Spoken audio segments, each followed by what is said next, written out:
ప్రవణాన మీ అందరికి శలం ప్రియ సహోదరి సోదరా, పరిశుద్ధ గ్రంథంలో మనం చూసినట్లయితే మత్తయి సువార్త 14వ అధ్యాయము 17వ వచనం నుండి 21వ వచనం వరకు మనం చదివినట్లయితే, వారు ఇక్కడ మన యొద్ద 5 రొట్టెలను 2 చేపలను తప్ప మరేమీ లేదని ఆయనతో చెప్పిరి. అందుకు ఆయన వాటిని ఆ యొద్దకు తెన్నని చెప్పి పచ్చిక మీద కూర్చుండునని జనులకు ఆజ్ఞాపించి 5 రొట్టెలను 2 చేపలను పట్టుకొని ఆకాశం వైపు కనులెత్తి ఆశీర్వదించి ఆ రొట్టెలు విరిచి శిష్యులకిచ్చెను. శిష్యులు జనులకు వడ్డించిరి. వారందరూ తిని తృప్తి పొందిన తరువాత మిగిలిన ముక్కలు 12 గంపల నిండా ఎత్తిరి. హల్లెలూయా.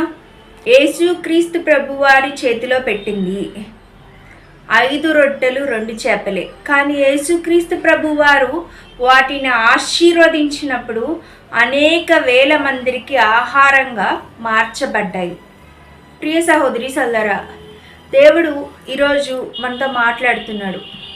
మనము ఆశీర్వదించబడాలి అన్నా, మన జీవితం ఆశీర్వాదకరంగా ఉండాలి అన్నా, మనం దేవుడిచ్చే ఆశీర్వాదాన్ని పొందాలి అన్నా, మనము దేవుని చేతిలో పడేవారుగా ఉండాలి. ప్రియ సహోదరి సోదరా, 5 రొట్టెలు 2 చేపలు యేసుక్రీస్తు ప్రభు వారి చేతిలో పడినాయి కాబట్టే అవి ఆశీర్వదించబడ్డాయి. ప్రియ సహోదరి సోదరా, మన జీవితం ఆశీర్వదించబడాలి అన్నా, మనం ఆశీర్వాదకరంగా మారాలి అన్నా, మనం దేవుడిచ్చే ఆశీర్వాదాన్ని పొందుకొని మన జీవితంలో ముందుకు సాగాలి అన్నా, మన జీవితం దేవుడి చేతిలో ఉండాలి. మనుషుల చేతిలో మన జీవితం ఉన్నంత కాలము మనుషులైతే స్వార్థంగా ఆలోచించేవారుగా ఉంటారు. వీరు ఎదగకూడదు, వీరు అభివృద్ధి పొందకూడదు, వీరు ఉన్నతమైన స్థితిలో ఉండకూడదు అని ఓర్చుకోకుండా అసూయపడుతూ ద్వేషపడుతూ మనము ఇంకా దీన స్థితిలోనే ఉండాలి అని ఆశపడేవారుగా ఉంటారు. కానీ దేవుడి చేతిలో మన జీవితాన్ని పెట్టినట్లయితే, దేవుడు 5 రొట్టెలు 2 చేపలను ఆశీర్వదించినట్లు మనలను ఆశీర్వదించి ఆశీర్వాదానికి కారణభూతులుగా మనల్ని చేస్తాడు. ప్రియ సహోదరి సోదరా, 5 రొట్టెలు 2 చేపలను దేవుడు కృతజ్ఞతాస్తుతులు చెల్లించి ఆశీర్వదించాడు. ప్రియ సహోదరి సోదరా, దేవుడు ఈ వాక్యం ద్వారా మనతో మాట్లాడుతున్నాడు. మనం చూసినట్లయితే మన జీవితంలో మనము మన స్నేహితులను నమ్మేవారుగా ఉంటాం, బంధుమిత్రులను నమ్మేవారుగా ఉంటాం, తెలిసిన వారిని నమ్మేవారుగా ఉంటాం.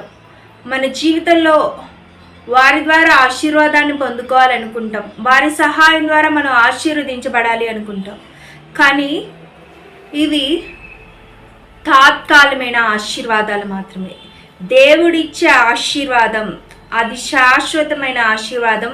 ఆ ఆశీర్వాదం పొందుకున్న మనము అనేకులకు ఆశీర్వాదకరంగా ఉంటాం. ప్రియ సహోదరి సోదరా, శిష్యుల చేతిలో ఉన్నంతసేపు 5 రొట్టెలు 2 చేపల్లాగే ఉన్నాయి. కానీ యేసుక్రీస్తు ప్రభు వారి చేతిలో పడినప్పుడు అనేక వేల మందికి ఆశీర్వాదకరంగా ఆహారం మార్చబడింది. మీ జీవితం ఆశీర్వాదకరంగా ఉండాలి అంటే మీ జీవితాన్ని దేవుడికి అప్పచెప్పేవారుగా ఉండాలి. ప్రియ సహోదరి సోదరా, 5 రొట్టెలు 2 చేపలు ఎలా శిష్యులు దేవుడి చేతిలో పెట్టారో మన జీవితాన్ని దేవుడి చేతిలో పెట్టినట్లయితే దేవుడు మన జీవితాన్ని అనేకులకు ఆశీర్వాదకరంగా, ఆయన నామానికి మహిమకరంగా, మనము సంతోషించేదిగా మన జీవితాన్ని దేవుడు మలిచే దేవుడు. ప్రియ సహోదరి సోదరా, పరిశుద్ధ గ్రంథంలో చూసినట్లయితే అనేక మంది భక్తులను మనం చూస్తాం. వారు మనుషుల సహాయాన్ని పొందుకున్నంత కాలము తాత్కాలికంగానే ఉన్నారు. కానీ ఎప్పుడైతే వారు దేవుడి చేతిలో పడ్డారో వారు ఉన్నతమైన ఆశీర్వాదం పొందారు. ప్రియ సహోదరి సోదరా, యోసేపుని చూసినట్లయితే ఫలించడి కొమ్మగా ఆశీర్వదించబడ్డాడు అంటే అతను దేవుడి చేతిలో ఉన్నాడు, అతని దేవుని తోడు పొందుకొని ఉన్నాడు. ప్రియ సహోదరి సోదరా, దేవుని తోడు యోసేపుకు ఉంది కాబట్టి అతడు ఆశీర్వదించబడ్డాడు. అతని ఆశీర్వాదం అతను ఒక్కడే అనుభవించలేదండి, అతని కుటుంబానికి కూడా అతని ఆశీర్వాదం ఉపయోగపడింది. ప్రియ సహోదరి సోదరా, అతను ఆశీర్వదించబడడం వల్ల వాళ్ళ కుటుంబానికి కూడా మేలు జరిగింది. యోసేపు ఆశీర్వదించబడడం వల్ల యోసేపు నివసించే దేశానికి కూడా మేలు జరిగింది. కరువు రాకుండా యోసేపు కలభావాన్ని చెప్పి 7 సంవత్సరాలు ధాన్యాన్ని సమకూర్చి దేశానికి కూడా మేలు చేశాడు. ఒక మనిషి ఆశీర్వదించబడ్డాడంటే ఆ మనిషి కాదండి, వాళ్ళ కుటుంబానికి ఆశీర్వాదం, ఆ మనిషి నివసించే పట్టణానికి ఆశీర్వాదం, ఆ మనిషి నివసించే ప్రాంతానికి ఆశీర్వాదకరంగా ఉంటుంది. ప్రియ సహోదరి దేవుడు వాక్యం ద్వారా మనతో మాట్లాడుతున్నాడు. జీవితాన్ని దేవుడి చేతిలో పెట్టినట్లయితే మనం ఆశీర్వాదకరంగా మారుతాం. యోసేపు పాపాన్ని జయించగలిగాడు. యోసేపు ఉన్నతమైన స్థితిలో ఉన్నప్పుడు కూడా దేవుడి తోడు పొందుకున్నాడు. చెరసాల్లో ఉన్నప్పుడు కూడా దేవుడి తోడు పొందుకున్నాడు. యోసేపు ఉన్నతమైన స్థితికి ఆశీర్వదించబడి ఫలించే కొమ్మగా ఉన్నాడు. దేవుని చేతిలో ఉన్నాడు కాబట్టి అతను ఆశీర్వదించబడ్డాడు. మనం దేవుని చేతిలో ఉన్నప్పుడే మనము ఆశీర్వదించబడేవారుగా ఉంటాం. ఏ మనుషుల సహాయాన్ని మనం పొందుకోవాలన్నా, ఏ మనుషుల ద్వారా మనం ఆశీర్వదించబడాలి అనుకున్నా అది తాత్కాలమే. ఈ 5 రొట్టెలు 2 చేపలు మనుషులైన శిష్యుల చేతిలో ఉన్నంతకాలం 5 రొట్టెలు 2 చేపలలాగే ఉన్నాయి. కానీ యేసుక్రీస్తు ప్రభు వారి చేతిలోకి వచ్చాకే అనేక వేల మందికి ఆహారంగా ఆశీర్వదించబడ్డాయి. మన జీవితం ఆశీర్వదించబడాలి అంటే మనం దేవుని చేతిలోకి వెళ్ళేవారుగా ఉండాలి. మనుషుల చేతిలోకి వెళ్ళినట్లయితే, మనుషుల మాటలు విన్నట్లయితే కొంతకాలమే మనం మేలు పొందుకుంటాం, కొంతకాలం వారిచ్చే సహాయం పొందుకోగలం, కొంతకాలమే లోకంలో ఉన్న సుఖభోగాలను మనం అనుభవించగలం. కానీ శాశ్వతమైన సంతోషం, శాశ్వతమైన ఆశీర్వాదం, శాశ్వతంగా మన జీవితంలో మనం పొందుకునే మేలు దేవుని ద్వారానే అది మనకి కలుగుతుందని, దేవుడు మాత్రమే మనల్ని ఆశీర్వదించడానికి సమర్థుడైన దేవుడు అని దేవుడు ఈరోజు వాక్యం ద్వారా మనతో మాట్లాడుతున్నాడు. ప్రియ సహోదరి సోదరా, శిష్యులు ఆ రొట్టెలను ఆశీర్వదించలేకపోయారండి. కానీ యేసుక్రీస్తు ప్రభు వారి చేతిలో పడినప్పుడే, ఆయన కృతజ్ఞతాస్తుతులు చెల్లించినప్పుడే యేసుక్రీస్తు ప్రభు వారు వాటిని ఆశీర్వదించాడు.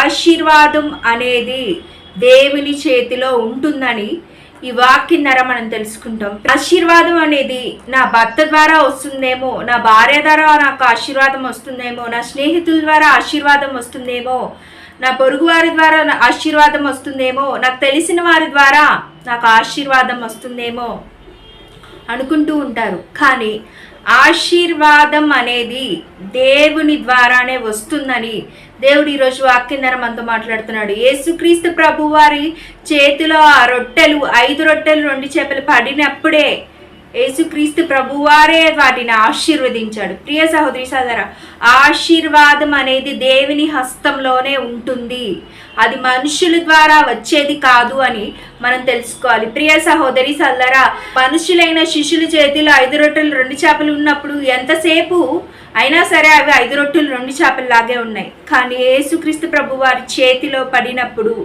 అవి ఆశీర్వదించబడ్డాయి. అనేకులకి కడుపు నింపబడడానికి ఆ రొట్టెలు ఉపయోగపడ్డాయి. మన జీవితాన్ని దేవుని చేతిలో పెట్టినట్లయితే మనం ఆశీర్వదించబడతాము, అనేకులకి ఆశీర్వాదకరంగా మార్చబడతాము, దేవుని నామాన్ని మనము మహిమపరిచేవారిగా ఉంటామని దేవుడు ఈరోజు వాక్యం ద్వారా మనతో మాట్లాడుతున్నాడు. ప్రియ సహోదరి సోదరా, ప్రార్థన. పరిశుద్ధుడైన తండ్రి, వందనాలు, కృతజ్ఞతాస్తుతులు తండ్రి. నాయన ఈరోజు శ్రేష్టమైన ఉన్నతమైన అద్భుతమైన సందేశం ద్వారా నువ్వు మాతో మాట్లాడినందుకు కృతజ్ఞతాస్తుతులు తండ్రి. నాయన అయ్యా, ఆశీర్వదించే దేవుడవు నీవే తండ్రి, ఆశీర్వాదకరంగా మమ్మల్ని మలిచే దేవుడవు నీవు తండ్రి. నాయన అని వాక్యం ద్వారా నువ్వు మాతో మాట్లాడినందుకు కృతజ్ఞతాస్తుతులు తండ్రి. అయ్యా నైనా తండ్రి, మేమందరం నైనా తండ్రి అయ్యా మనుషుల సహాయంతో ఆశీర్వాదాన్ని పొందుకోవాలని, మనుషులు చేసే మేలు ద్వారా ఆశీర్వాదం పొందుకోవాలని, మనుషులు నైనా తండ్రి నైనా తండ్రి చూపే ప్రేమను బట్టి ఆశీర్వాదాన్ని పొందుకోవాలని ఆశించేవారుగా అనేకులు ఉన్నాము తండ్రి. మమ్మల్ని క్షమించండి తండ్రి. ఆశీర్వాదం అనేది నైనా తండ్రి నీ చేతిలో ఉంది, నీ హస్తంలో నైనా తండ్రి ఆశీర్వాదం ఉంది. తండ్రి నీవు మాత్రమే మమ్మల్ని ఆశీర్వదించే సమర్థుడమైన దేవుడవు తండ్రి. అందుని బట్టి నీకు కృతజ్ఞతాస్తుతులు తండ్రి. ఈరోజు వాక్యం ద్వారా మాతో మాట్లాడవు తండ్రి. 5 రొట్టెలు 2 చేపలు యేసుక్రీస్తు ప్రభు వారి చేతిలో పడినప్పుడు, వాటిని ఆశీర్వదించినప్పుడు నైనా తండ్రి అనేక వేల మందికి ఆహారంగా నైనా తండ్రి మార్చి నైనా తండ్రి నువ్వే కృప చూపించినందుకు కృతజ్ఞతాస్తుతులు తండ్రి.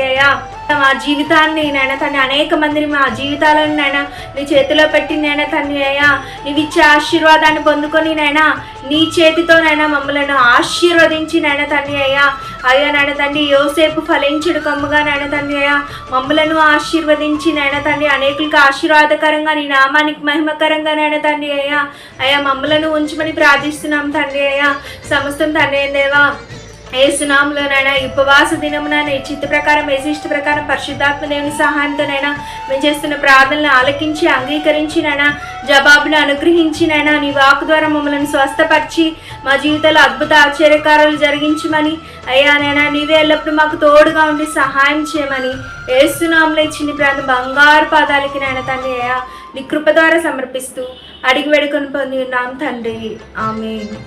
ప్రభునామమున మీ అందరికీ శ్వలం ప్రియ సహోదరి